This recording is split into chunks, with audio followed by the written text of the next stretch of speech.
she was crying, and immediately that made me really nervous because I was like, oh my goodness, what did we do? And she threw her arms around me, and she had a note in her hands, and it was this note about I don't know what you did, but you changed your kiddo's life, and totally different kid in school. And the mom was just thanking me, and I was like, I don't know what I did to be thanked, but then it all just kind of hit me right then. I was like, holy cow. And just how powerful that was. I mean, I still remember that moment. And I thought that's what I want to do the rest of my life. Hi, I'm Grace Girk, former emergency room nurse turned physician associate and mom to 5 active boys, equipping moms with tools for wholehearted living. Welcome to Skills for Moms.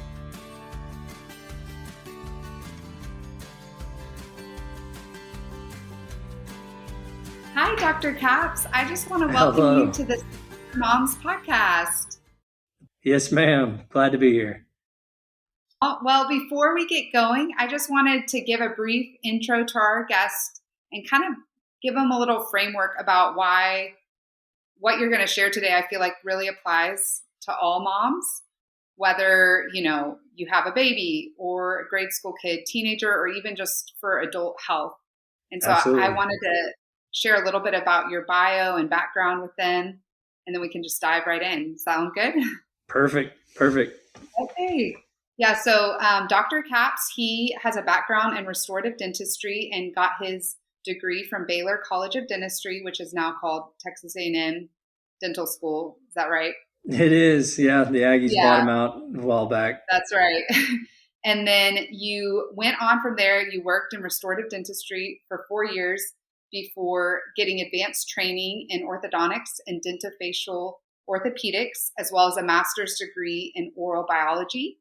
Also doing extensive research on expansion and why that matters as kids are developing. You have a holistic and interdisciplinary approach to care.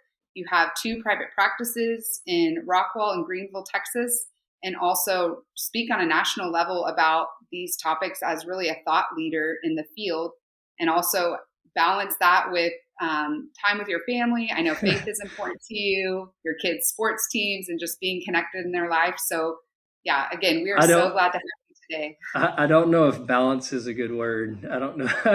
My wife might not agree that I balance it well, but I try really hard. And I think it's a struggle for everybody to find some balance, but it's definitely something that I'm passionate about. So it makes it a lot easier to go to work whenever you love what you do. Yes. Yeah, I can relate. And you're, as a, parent of a patient of yours, I can feel that intentionality you put towards your patients of making sure the work you do is excellent. And I feel that in your office setting and the care that you have for each kid. So I'd like to start, just hearing a little bit more about your story and how you entered this world. That's a huge growing field with the airway orthodontics. Yes. So I think a good place to start, I was practicing aesthetic and restorative dentistry in North Dallas at a really great office with Tom McDougall.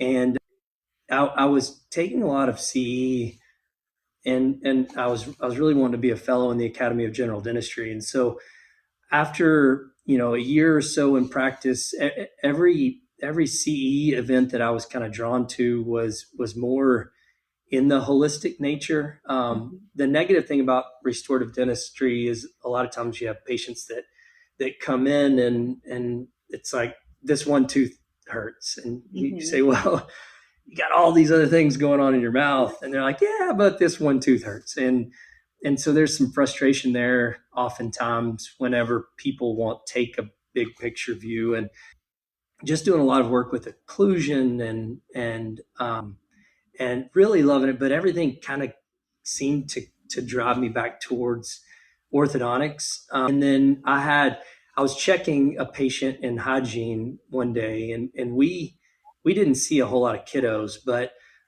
we did see a fair amount. And I had two kiddos, a brother and a sister, that were in on that Friday, and went to check them, and they had terrible hygiene, plaque built up, red inflamed gum tissue, narrow. You could tell they were mouth breathers, and I didn't think a whole lot of it back then. Airway. This was 2008 ish, and maybe 2009, but it wasn't really a thing that was talked about in dentistry. But I sent those two patients over for a local orthodontist to look at, and there was a guy by the name of George Adams, and he was ahead of his time whenever it came to understanding some of the nuances with airway and how we can help people with orthodontics. And he started doing some expansion on both of the kiddos, got them over to the ENT. Both of them needed adenoids and tonsils out. And then they came back, fast forward 3 months, because we got them back on a 3-month check to just to make sure that the hygiene was good and the inflammation had gone down. And I remember walking in, I was in the middle of a root canal and a crown prep, and I was stressed out and ran over to the hygienist had buzzed for me to come over. And so I ran over and saw that it was them, and I was thinking, oh, perfect. This will be quick in and out, and I can get back over to what I was doing. And saw the mom walking down the hallway, and I thought, oh man, this is not going to be a short discussion. But she was crying, and immediately that made me really nervous, because I was like, oh my goodness, what did we do? And she threw her arms around me, and she had a note in her hand. It was from one of the kiddos' teachers, and it was this note about, I don't know what you did, but you changed your kiddo's life, and totally different kid in school. And the mom was just thanking me. And I was like, I don't know what I did to be thanked, but then it all just kind of hit me right then. I was like, holy cow. And just how powerful that was. I mean, I still remember that moment. And I thought that's what I want to do the rest of my life. And so I had a lot of really, really great mentors. Moody Alexander was one of them, and met with him. And I actually tried to pray it away, because I was in a really great office and set up to buy it. And it was a situation where it would have been just a wonderful for me to stay there. Obviously, God put it on my heart, and ended up going back. And it was a huge blessing that it turned out that way, because I was able to go into the orthodontic residency knowing that I wanted to learn everything that I could about growth and development, and how we can alter that, what we can do to enhance growth, what we can do to inhibit growth, different things that modify growth, and then how we can utilize expansion and all sorts of other things. And I think that perspective allowed me to have just an incredible experience in the residency, where I got as much as you possibly could out of it. I was at Baylor at a time whenever there was a guy named Dr. Bouchang, who is an anthropologist and incredible at growth and development, probably one of the most published people in growth and development in orthodontics. And so got to learn a ton of stuff from him. And then got out of practice, and finally ended up, again, God has a way of putting you in the right spot, and ended up in a practice in Rockwall, and also have an office in Greenville. But what's crazy along the way is my eyes were open to my own airway issues. And I know that's one of the things that we were going to talk about, but I realized, I was that kiddo that wet the bed way later than I should have. Had to have a glass of water by my bed and chapstick all the time, and allergy shots. We used to rodeo growing up, and so whenever we went out to ride horses, I'd have to get a shot before I got on the horses, or my allergies would be too terrible. But so I just struggled with that my entire life, and I can remember in high school being exhausted all the time and not sleeping well. My mom always laughs because I was the kiddo that woke up at 4 a.m.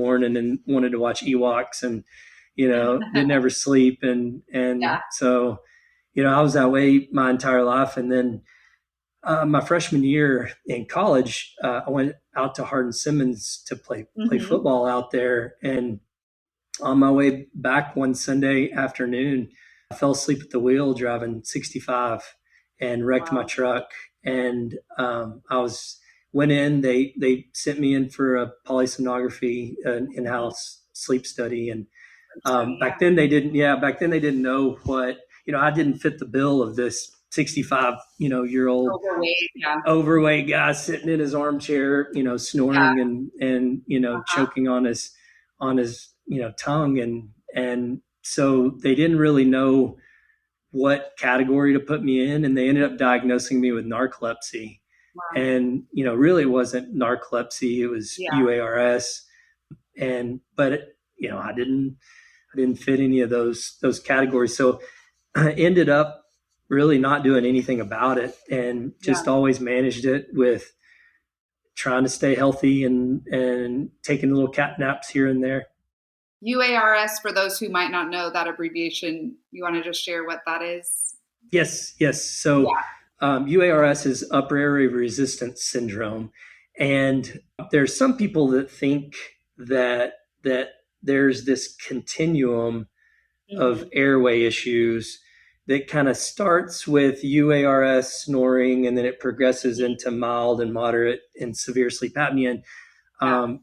Dr. Guy Minot, who is out at Stanford, is actually the one that coined the term mild to moderate and severe sleep apnea. And Yeah. in his later years, he talks about how he really regrets doing that, and I Mhm. think it makes us think that it's a progression. And while sleep apnea and airway issues can progressively get worse, Mhm. it's really not necessarily a progression. Mhm. I've seen lots of patients, and in fact, kiddos, and then young UARS patient. The typical one is that they call it the young fit female, Yeah. but they're that patient that's 25, 30 years old, and they're always stuck in sympathetic tone, and they have this fight or flight response going on all the time, and so all of the organ systems that are involved in parasympathetic start having issues because blood is shunted away from those organ Because that's systems. And the so rest and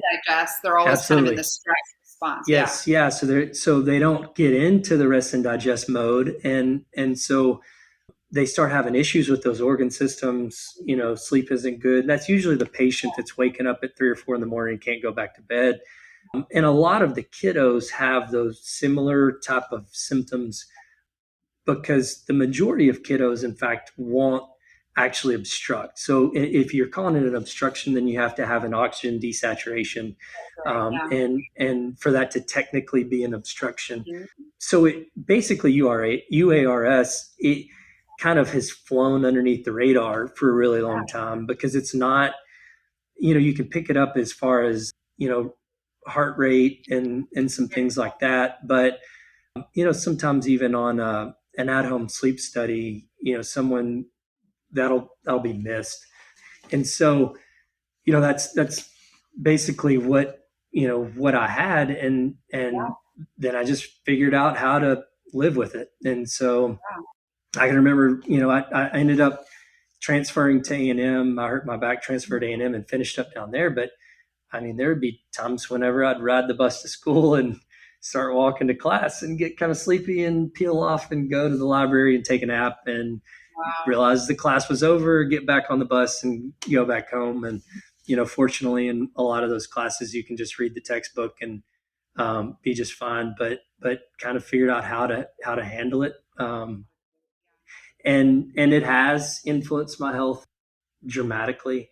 The in dental school, I I had an ulceration on the side of my tongue, Mhm. and it long story short, what ended up being squamous cell carcinoma, which again, I'm not the typical patient that falls into that. It wasn't HPV, it wasn't obviously smoking or drinking, but had this lesion pop up, and had it excised, and then it came back. And over time, I've had 3 surgeries at MD Anderson and 4 up here in Dallas to remove large sections of the soft tissue. And really, anybody that at MD Anderson, they feel like it's chronic reflux, which we know obviously, and we can get into that a little bit later, of how that is actually related to the airway. But we know that's an airway issue for a lot of people, and really that's the only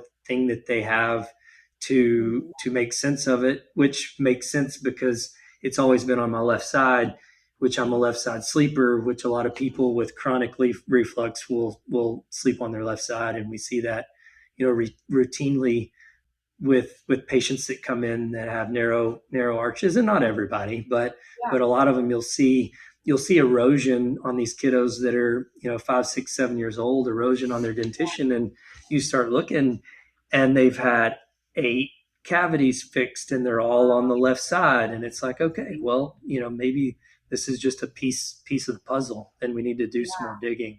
But had that, and then a year and a half ago, so I've always had fluttering, atrial flutter, and about a year and a half ago started going into full-on atrial fib, and exercise all the time, in great shape, eat well. Fitness is important to me, and there's really no reason that I should have AFib.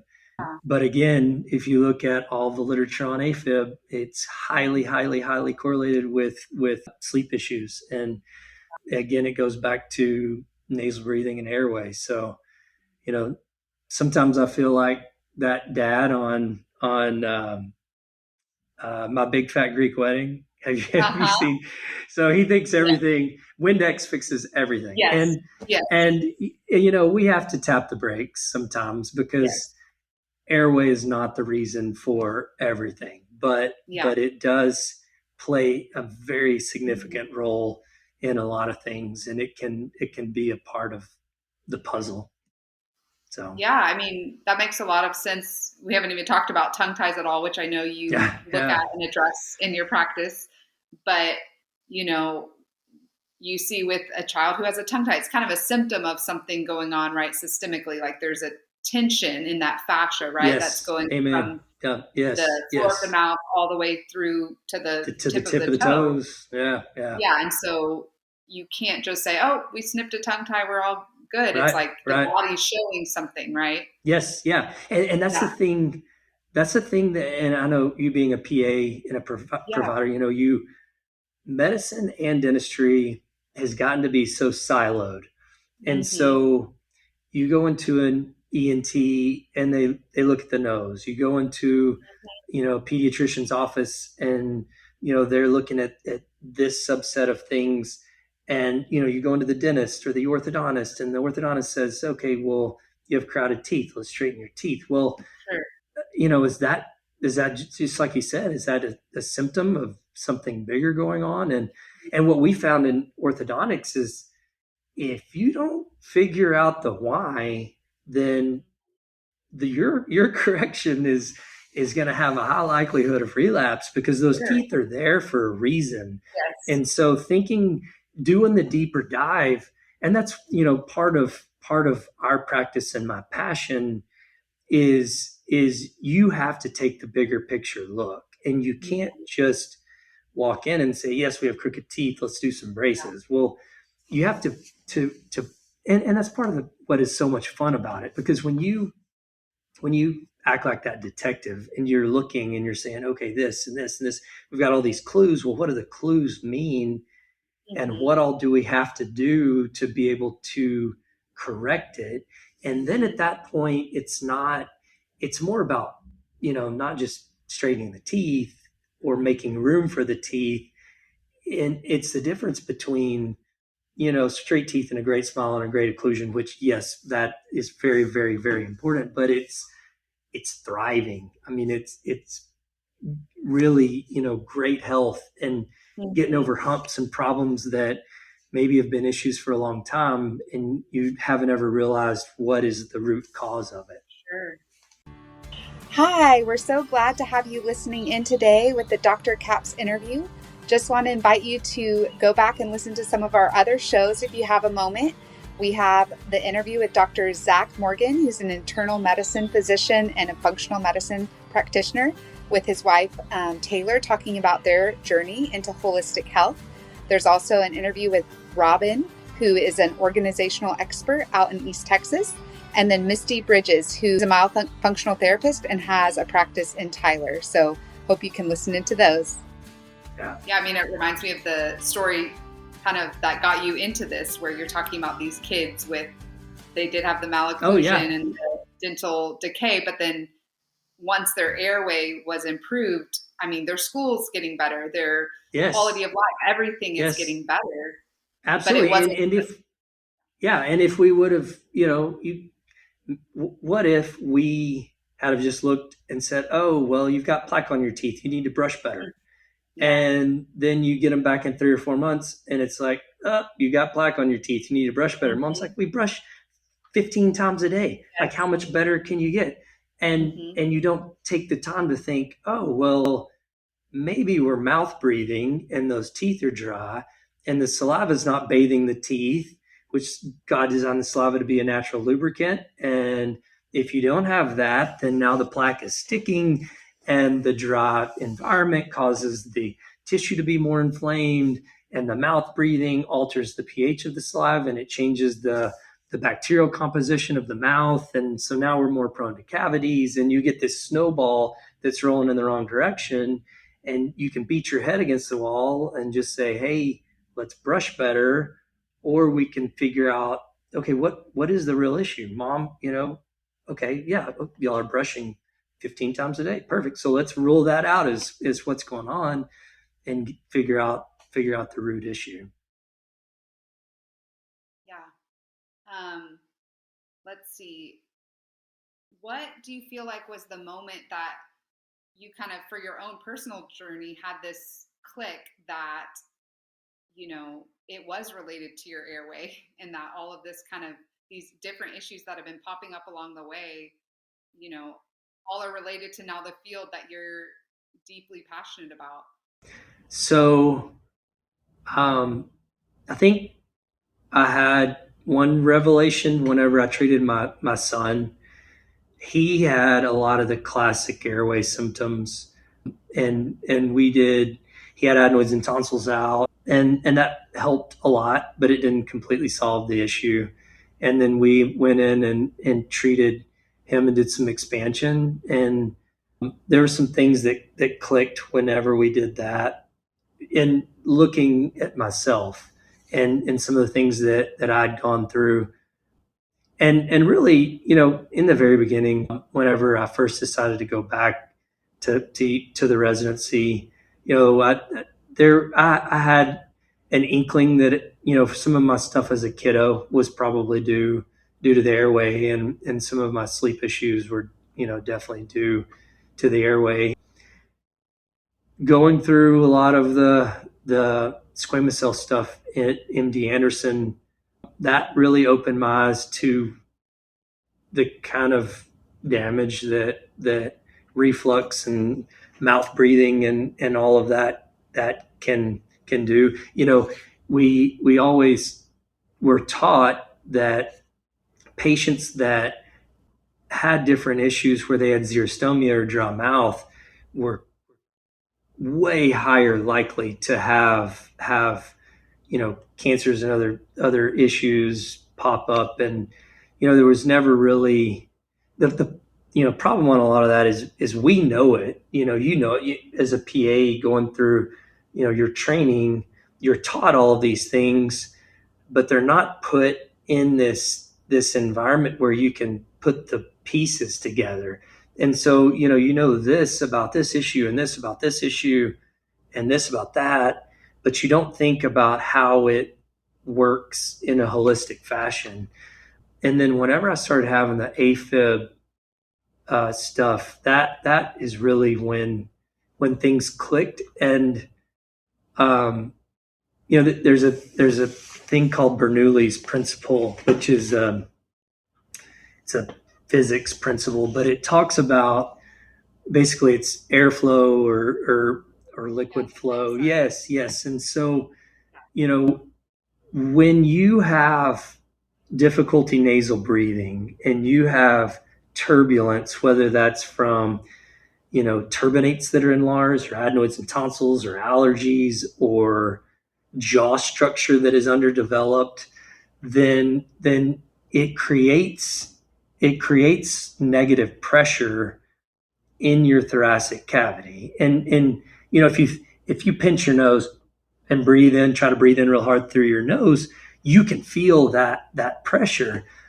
And so, when you think about the high correlation of AFib and airway issues, I think that is one of the critical one of the critical components. Yes, it's the sleep, but that negative pressure all the time, and it really and honestly, I don't know. I love having research and being able to back things up with specific research, and I don't know of any research on this. I know of a lot of research that links the two, but not anything that directly explains it. But like if you think about a kiddo that is wetting the bed, and there's tissue in your atria that picks up on pressure, and that tissue, when it picks up on pressure, it's designed to sense if you have high blood pressure or not, and it releases hormones that cause your kidneys to function, which the concept is to decrease the blood pressure.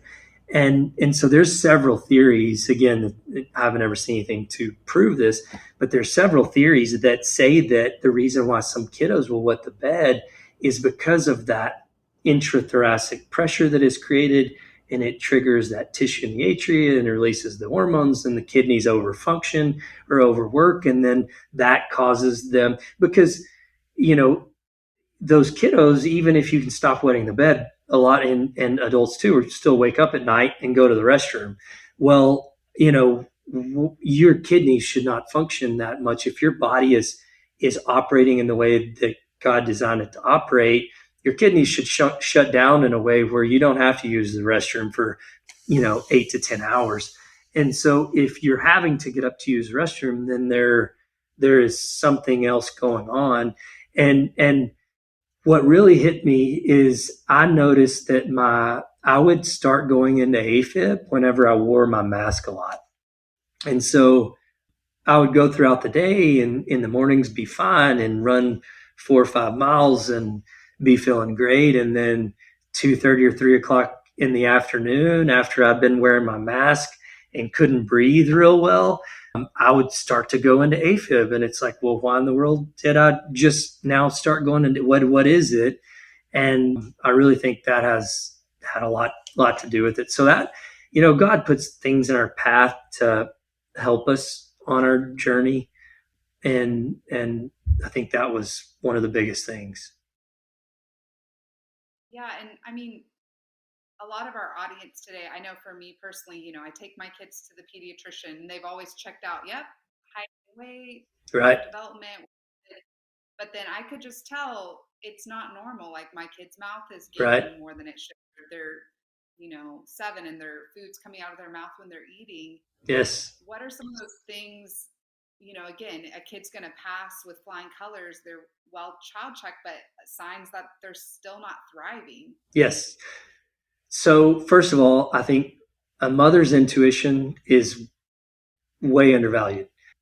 Moms are usually spot on. So if you have a gut feeling, then I encourage all moms to keep asking questions until you figure out a really good answer, because you guys were given that sense to pick up on things in your kiddos.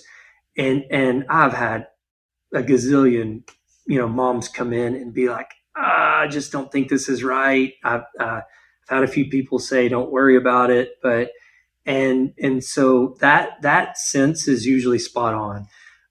The other thing that I would think about, really, when you start a growth direction, then that is something that is going to persist. There's a lot of orthodontic literature that says when we have a malocclusion, that malocclusion is not going to self-correct. especially after a certain point. And so if By they're, malocclusion, you mean the teeth are like yes, misaligned. correct, Yeah. misaligned, or it could be a skeletal malocclusion where the jaw structure is misaligned. So if you see that there is misalignment of the jaw structure or the teeth or excessive crowding or even excessive spacing, because sometimes it looks like they're spacing when it's really, the jaw structure is small, but the tongue is pushing out and it's flaring the teeth, and it makes it looks like there's space. So when you see things that don't look quite right, that is not something that is going to spontaneously get better 99% of the time. And in fact, it will only get worse. And there's a lot of studies that talk about, I mean, if you look at any of the growth, literature from, Bjork did a ton of growth literature back in the 50s. If you look at all of his stuff, you continue along a similar growth direction. And so I would say if you see a deviation that you think, might not be normal, looking at your kiddo from the profile view and looking at facial convexity. And yes, whenever you're younger, so there's a certain time period up until you're about early teens when the mandible is a little bit further behind the maxilla on growth. And yeah, and so that's normal. So you should have just a little bit of facial convexity, up until you're 12, 13. But, excessive facial convexity, look at gonial angle. So if you get, a super obtuse gonial angle and we've got an open mouth lip posture, that indicates that you have a lot of vertical growth, elongation of the face, difficulty getting the lips together. You should be able to rest your lips together comfortably and breathe through your nose, watching with your tongue up into the roof of the mouth, and watching your kiddos breathe. If they can sit there while they're watching TV and they don't know you're looking at them and the mouth is open, then you probably got an issue. If the lips are together and the tongue is up and they're nasal breathing, then you're probably just fine. One of the things that you can look at so that tongue posture is the tissue, the sublingual tissue. So the tissue, yep, right down here. My kids call it my gobbler. And so Yeah, I know. if you look at your turkey gobbler and it's way low, then that means that the tongue is probably resting low. If it's up, and you can see the difference between this and that moving up, and tongue posture plays a huge role, and it is way the emphasis that needs to be on tongue posture is still not there, and we have made leaps and bounds of our understanding of how the tongue affects facial growth, with myofunctional therapists, being more active in a bigger voice, with a lot of dentists and pediatric dentists checking that now. We are headed in the right direction. But a tongue tie, even a partial tongue tie or mid-body tongue tie, which we, used to call posterior tongue ties, that can alter facial growth dramatically. It can cause deep bites. It can cause open bites, and it can cause narrow arch development. And so looking at a kiddo's tongue posture, watching them eat, can they eat with their lips closed? Because if you can't chew with your lips closed, then you have an issue with nasal breathing. If you see a lot of movement when you're trying to chew, then they're compensating for a tongue that cannot adequately move the food around. If you have a kiddo that when they swallow, and you see all of this, movement, then they're probably trying to compensate. If you have a kiddo that is really slow to say their R's and S's, which I was that kiddo because I had a mid-body restriction, that kiddo a lot of times has a mid-body restriction, and there's a reason why they can't get the middle and posterior portion of the tongue up to the roof of the mouth to enunciate that. And so, if a few months of speech doesn't get you over the hump, then maybe doing a deeper dive into that. And there's some things, ideally, if you hold your finger in the floor of the mouth, say this is the tongue, and you hold your finger in the floor of the mouth, the kiddo should be able to lift their tongue and do this. But if you hold it in the floor of the mouth and the tongue does that and it dimples down, then it's more than likely that there is some sort of restriction that does not allow that middle and posterior portion of the tongue to rest up in the roof of the mouth, which, by the age of seven-ish, Edwards back in 2000 published a great study where they looked at, at around the age of 7, you have 90% of your transversal width growth is set. And so, we know that problems in that width dimension aren't going to self-correct, after that age. And so then getting the kiddo into the appropriate places to try to address that is ideal. Because the tongue is what actually does the expansion on the maxilla, right? Our Yes. upper jaw. Yes. It's more our tongue than it is genetics. And then we do have some genetic component on our lower jaw, the mandible, but still it's about tongue posture as well. Is that correct? Yes. So a great way to think about it, and this is how I break it down a lot, because I think that it is an easy way to understand it as well as share it with spouses, because a lot of times mom's bringing the kiddo in or the dad, and it's also a really great way to understand why we do what we do when we do it, because expansion is not a one size fits all thing. There are very appropriate things that should be done or can be done at a super early age.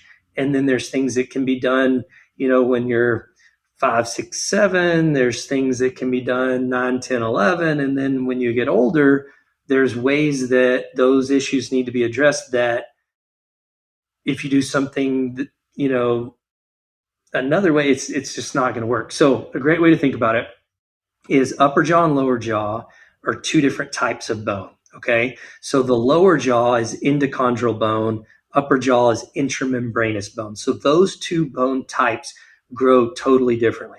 Lower jaw, so a good way to think about it, everything from here down. So lower jaw, arm bones, leg bones, those bones are endochondral.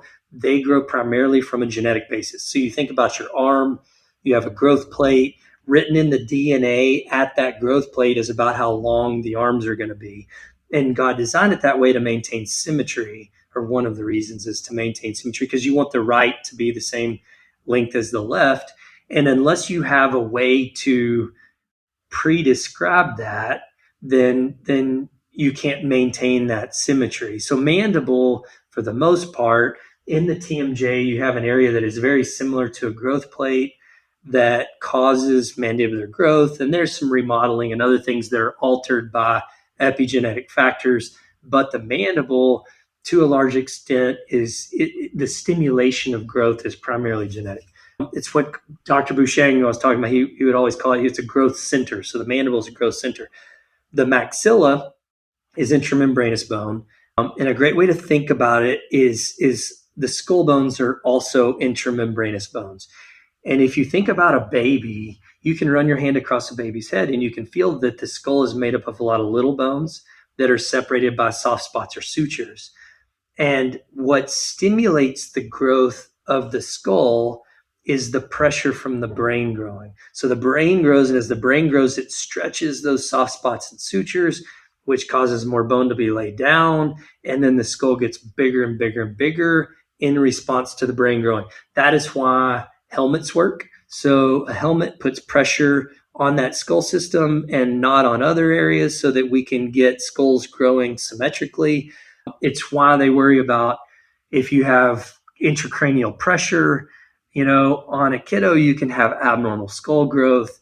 And so skull grows primarily from that pressure. And it's also, if you think about it, if the skull grew based on genetics, then you're creating the potential for a huge skull and a little bitty brain, or a big brain and a little skull, which obviously that doesn't match. So there's a process for the skull to protect the brain by intimately matching it and growing as it grows. So upper jaw, maxilla, same type of bone, intramembranous. You have right maxilla, left maxilla separated by a soft spot or suture.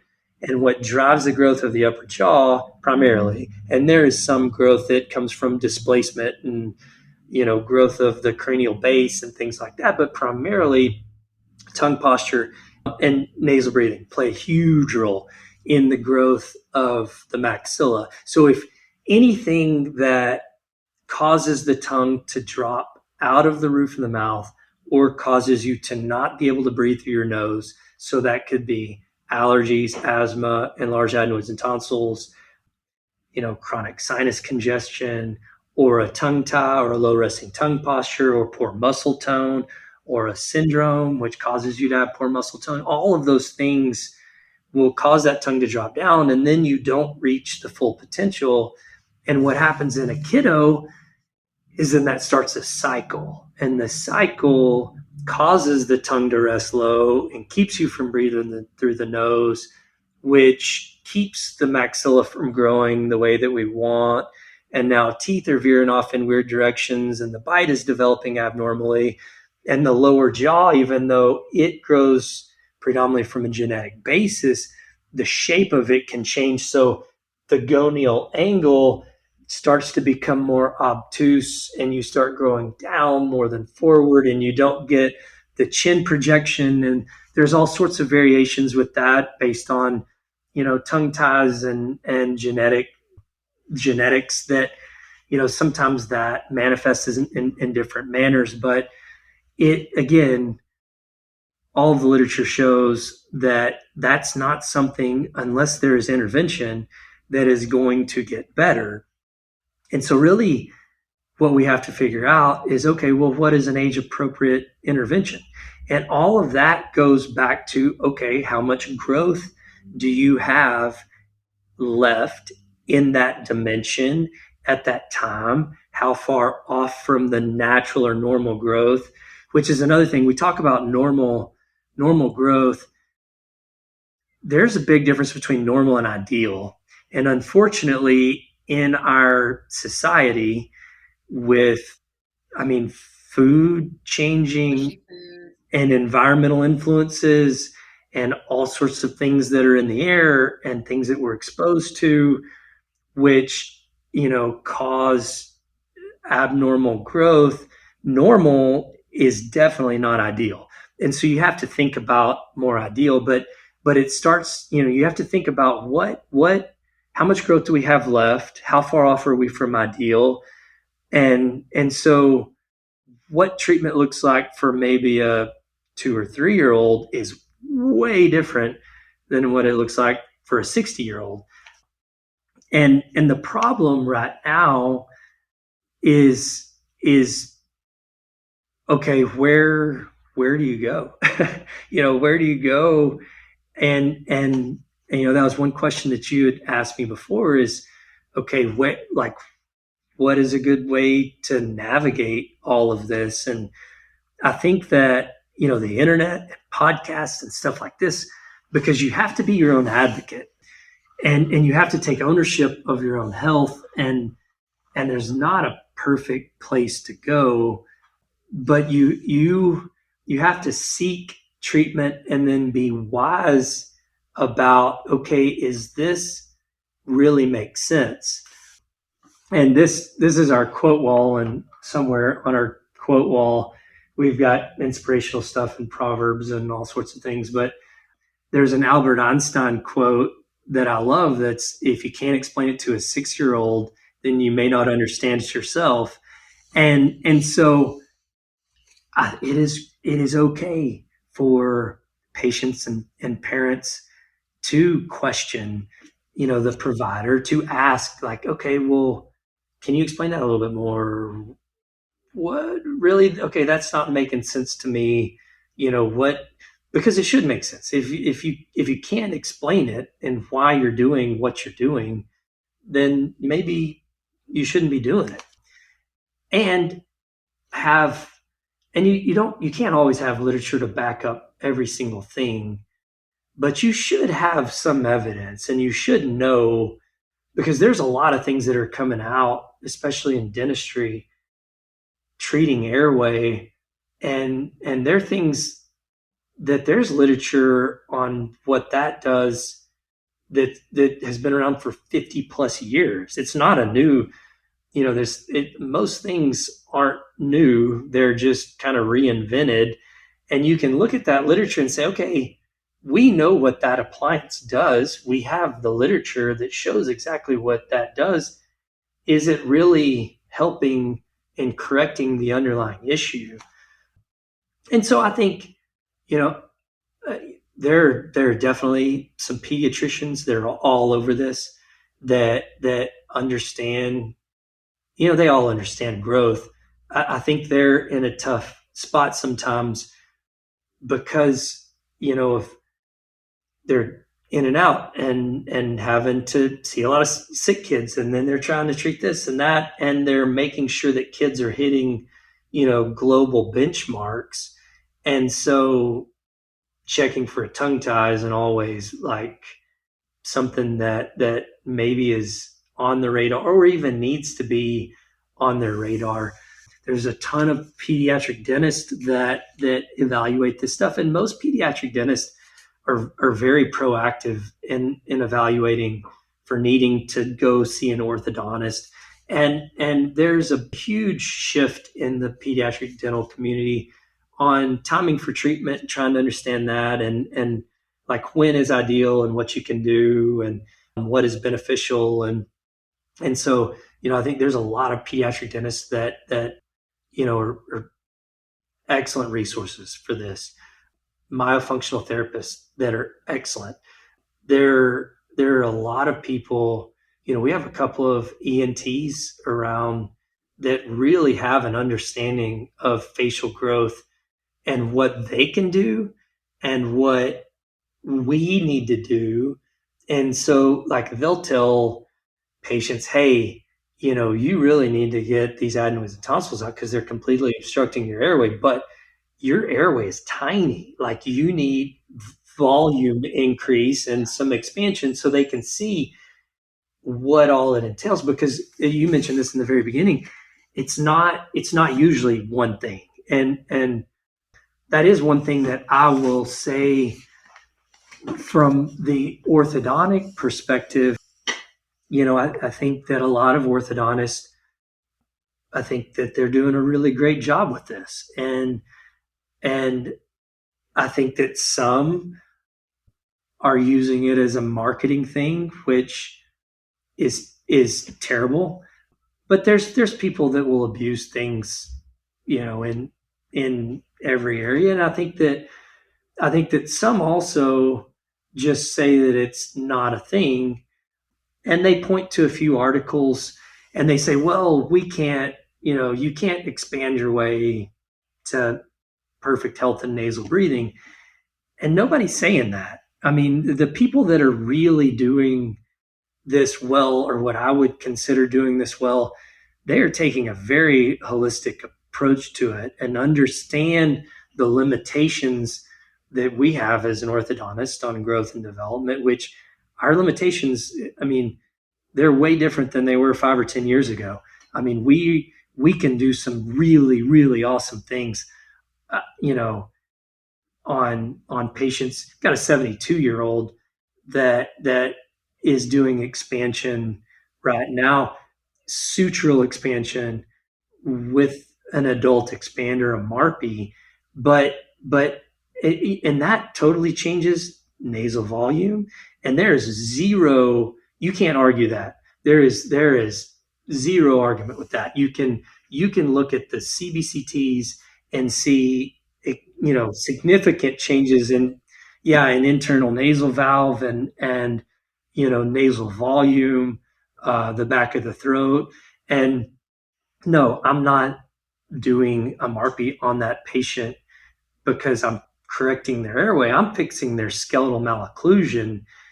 And I'm also working with an ENT and their sleep physician to get them to ideal health, because there are things that are way out of my scope of practice that are in their scope of practice, and unless you have a holistic approach to this and have the team in place where you can navigate it appropriately, then you really can't help patients get to where they need to be for ideal health.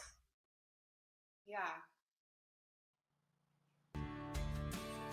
Okay, we're just going to pause right there for a minute to tell you about another resource we have available.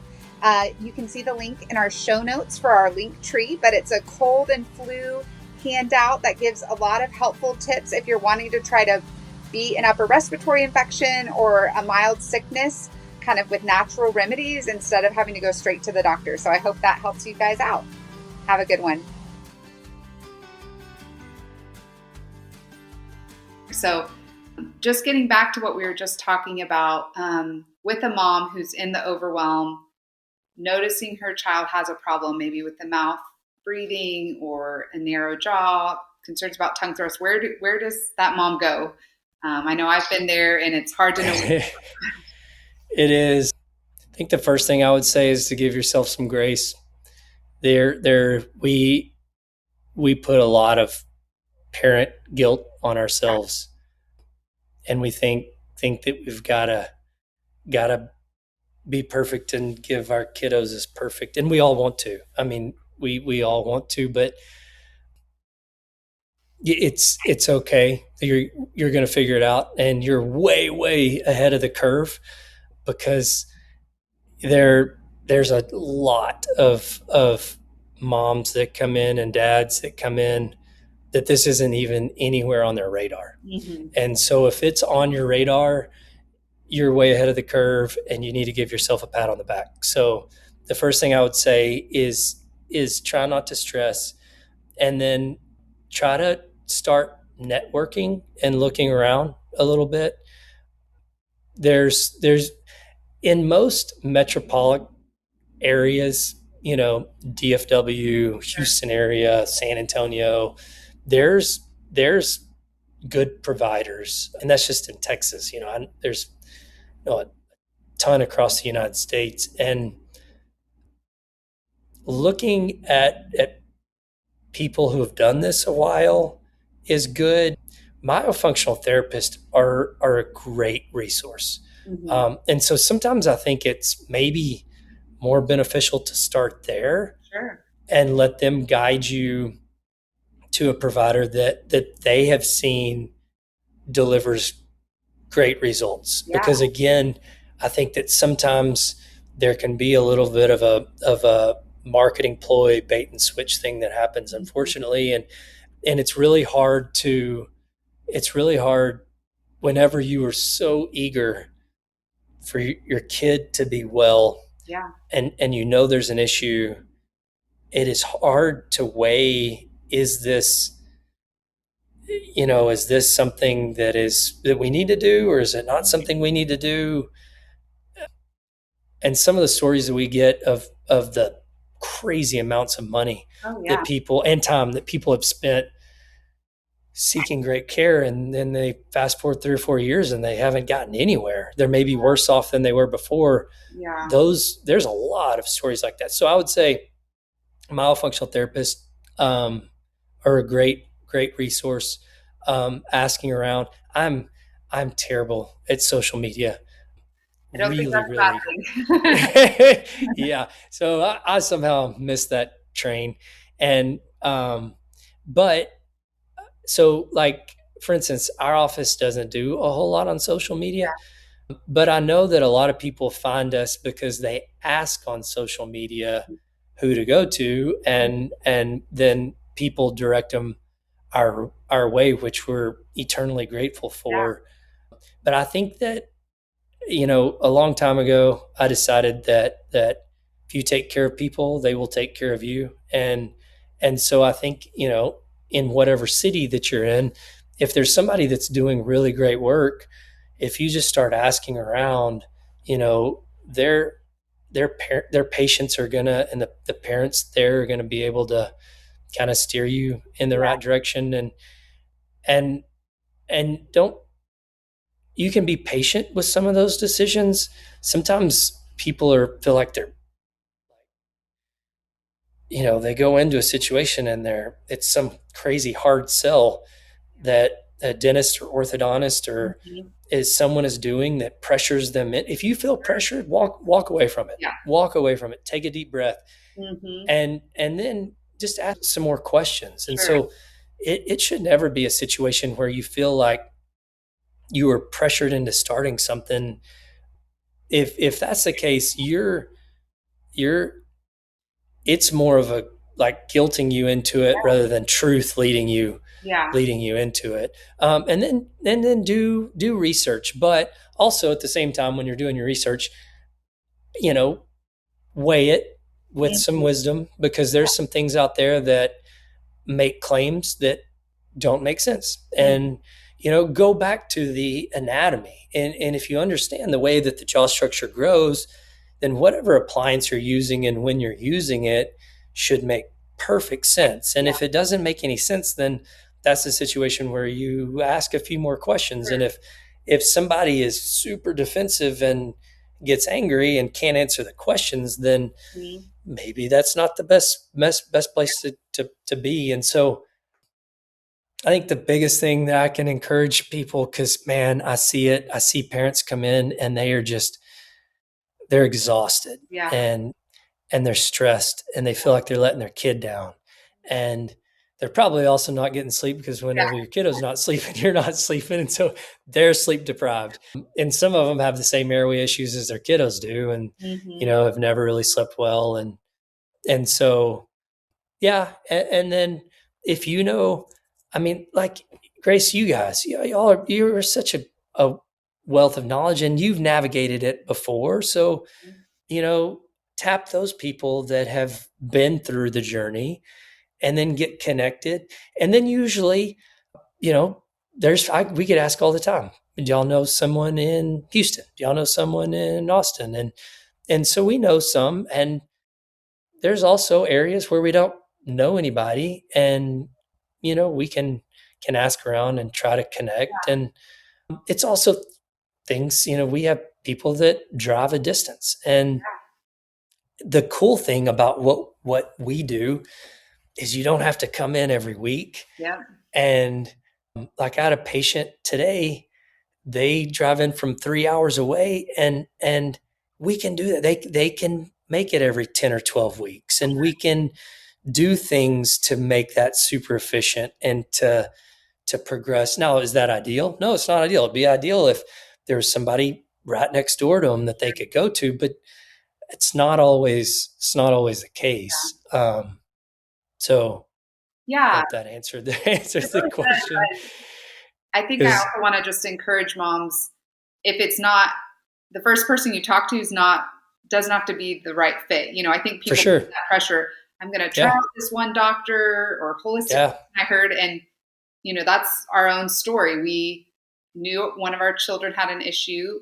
We first we paid and did a healthy start program, which is like a Yeah. removable And appliance. know about it. We Yes, just ma'am. weren't Yeah. seeing results because he would Yeah. spit it out. He needed something Right. to actually stay in his mouth and help his palate expand. And Yeah. then we Yeah. went kind of to the opposite extreme. Saw an orthodontist, just a traditional orthodontist who kind of blew me off and was like, "Oh no, he's totally fine. You can wait a long time." And I'm telling him my own story. Hey, I had jaw surgery for an open Yeah. bite, a failed Right. orthodontist Right. when I was Yes. 18. I don't Yes. want that for my son. I see the same growth pattern he had Mm-hmm. that I had. Mm-hmm. So, again, that second opinion was like, okay, that's not totally right. Then Right. we went to Beyond Pediatrics, which specializes in like even younger Right. expansion in Dallas. So it could be like a 3-year-old. And that Right. was Yeah. reassuring to hear some of my kids that do have some narrowing, it's not severe enough to need that early of expansion, but Yes. they're the ones, Yeah. they told us about you. And then again, Yeah. word of mouth is powerful. Like several Oh, friends who absolutely. have stepped into this space, hearing a good report from someone you trust. And then again, Yes. biofunctional therapist, that speaks volumes, because she's the one who's, prehabbing kids before tongue tie revisions and then rehabbing them. And so she sees Yes. like which tongue tie people work Right. actually, Which is working and which isn't. Yeah, or for which sure. person's orthodontic care is actually giving good results and which isn't, because it's Yeah. a Yeah. team Oh, approach. for Yeah. sure. Yeah. And beyond, they do such a great job. Man, they've got an incredible office, and their education, what Mhm. they do with soft tissue and releases, what they do with the younger kiddos, with expansion, and then things that don't fit into their expertise and what they're excellent at, and Yeah. which they're excellent at a crazy amount of things. Then they say, hey, you need to go see this person. Just like if a kiddo walks into my office and they're 3 or 4 years old, and you know they have terrible issues, we may not be the right fit for them. In fact, I've sent a whole lot of patients to Beyond, Mm-hmm. for them to treat orthodontically. Yeah. And even though I'm an orthodontist, Yeah. but there are things, and that's where, again, just like you said, going back to the team approach, and finding what is the best spot for the patient and where is the best place to start. Mm-hmm. And sometimes that's with expansion, sometimes it's with an ENT visit, sometimes it's with a myofunctional therapist, sometimes it's body work, sometimes sometimes it's looking in and saying, oh my goodness, what environmental factors are in our house. We've had countless patients where we talk about it, we're like, yeah, there's something that we're missing, and then they go back and they find a crazy amount of mold in Wow. their house, and then get that cleaned up, and then the kiddo comes back and it's like a different kiddo. And so that goes back to, it's not always one thing, and the majority of the time it's multiple things. But unless you're looking at it from that, and that's where the parents can start kind of Mm-hmm. peeling back the layers. And I think the other thing that I would encourage parents to do is just take a step. Just, Yeah. you see an issue, you see a problem, then take a step. And, you know, whether that's a visit with an ENT and maybe you don't hear what you want to hear and then you go see another one, or maybe it's a visit with a dentist that has some airway knowledge, or with an orthodontist, or with a malfunctional therapy. But if you see a problem, just take a step, and then try to navigate it from there, and don't hesitate to reach out to other people, because you're not the only one going on this journey. It is a super common thing, and lots of people struggle. A lot of people, like I said, don't even realize that they're struggling. And because it's not a new thing. A lot of people think that this is a new thing. It's not a new thing. Like, I was reading some research Mm-hmm. a couple of days ago. I mentioned this to you before, but it's an article from over, or right around 40 years ago. I think it's Wow. 1987, Wow. by Warren, in the journal, the AJODO, which is the American Journal of Orthodontics. And the article was specifically, should we expand for airway issues? Wow. I mean, that article was written 40 years ago. Mm-hmm. And what's crazy is, in that article, it showed that 2/3 of the time you have a significant increase in cross-sectional area, which they weren't doing, obviously, 3-dimensional x-rays at the time, but the airway increased, in 2/3 of the patients, and they saw a significant decrease in mouth breathing. But the conclusion was that because it didn't correct 100%, that there were 1/3 that did not have significant improvement. Mm-hmm. Expansion should not be considered as the treatment for the airway. Mm-hmm. And like articles like that, you think, oh well, maybe you should just figure out why that 1/3 Yeah. didn't improve, and maybe it's more than just the expansion. Maybe there's other things involved. And so you can, and AI is good.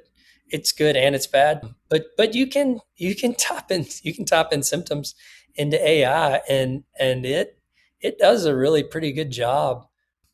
I typed in all of my health symptoms about a week ago into AI, and it literally said, without a doubt, you have airway issues. It was crazy. It was like everything that you're describing. The one thing that links it all together is airway. So yeah, it I would just say keep trying and keep knocking on those doors, and you'll figure it out. Yeah. And it's not like necessarily an arrival thing. Like I just No. had a cold recently, and then I'm starting to breathe more through my mouth. So then it's like, okay, I need to mouth tape at night so Yes. I'm not Yeah. propping my mouth Absolutely. open, Right. or just Oh these yeah, small things. and developing natural rhythms Mm-hmm. that are healthy for your airway. So nasal rinses, Mm, and being aware of like, I still have terrible allergies, and so when pollen's off the chart, I mean, last week I couldn't talk because I lost my voice because of all this stuff in the air, and so just having an awareness of that and what you can do. I mean, you gave me an awesome nasal rinse. And yeah. so, like, just some of the things adjunctively that can be done. And what's really, really cool is if you get a patient that will help you include some of these other things into treatment, their treatment is dramatically better. Yeah. The expansion is better. The Mhm. teeth respond more. Their habits go away easier. Their posture improves. Muscle tone improves. Growth direction improves even faster. Yeah. Because one of the best things about doing airway treatment Mhm. is the earlier you do it, the more the natural growth takes over in an ideal way. Uh-huh. And so you can totally redirect growth, but you really need a patient and a parent that is willing to be a partner with you, Sure. because there's only so much that we can do. If say we're doing an expander and a functional appliance, or but they also need myofunctional therapy, or they also need a lingual release, or they also need to see the ENT, or they also need to do these stretches or exercises, or they need some body work. Mhm. Like, you unless you get somebody that is willing to kind of navigate that with you, then you're you're not going to be as successful as most people want to be. And on the flip side, that can get pretty expensive and timely and overwhelming, like we said. And so you just have to take it in pieces, Mhm. and getting the low hanging fruit first Yes. Yeah. is really important. So Mhm. again, take a step. Yeah. Like, if mouth tape or a breather out strip, Yeah. which a breather out strip can do crazy good things Mhm. for a lot of adults and kiddos. Sure. And there's not a lot of battles. Like, you put on a breather out strip, your kiddo puts on a breather out strip, everybody sleeps better. They think it's cool because mom or dad has it on, Yeah. and then, yeah, and then you go to sleep, and now people are sleeping better. Well, that's a low hanging fruit. Stasha Gomanak is an incredible resource. She's a neurologist that lectures a lot on vitamin D Okay. deficiency, and she has a free website. And like that, you can go to her website and get a crazy amount of information. And vitamin D deficiency plays a huge role in sleep. And so if you get a kiddo that's crazy vitamin D deficient, then they're going to have poor quality sleep. Now, Mm. my wife, who's in dermatology, will Yes. some of that needs to be supplemental, and we still have to wear our sunscreen, and our kids are the ones with the sombrero Yes. and the zinc and the Yes. And the sunscreen so thick that you can't see them. But I mean, there's all sorts of things yeah. that play into it, and that's one of the cool things about like your podcast, is that you're trying to get that information out there. And honestly, if you find a place, an orthodontic office or a myofunctional therapist or an osteopath or an ENT that is really passionate about this, they're going to be able to help you connect the dots and get you in the right spot to to really fix something, but you have to communicate it. Sure. So like, we try to do, sometimes parents won't tell us, and some parents will. Some parents give you an update every single time they're in, which is awesome. Some parents, they don't. So, if you don't ask, then you don't know. Yeah. And so like we do periodic PSQs, which is a pediatric sleep questionnaire and quality of life surveys, because we want to know, okay, if we've done this expansion and you're still struggling with sleep and snoring, then maybe we should revisit looking at those adenoids and tonsils. Yeah. Because there are some really great studies. Audrey Yoon put out a really great study that showed when you do the expansion, adenoid and tonsillar tissue, has the potential to decrease in a lot of patients. Yeah. And so that doesn't always have to be the first step. Yeah. And so you may go into the expansion and say, okay, well, we're going to do the expansion and see if some of that gets better. And if it does, wonderful.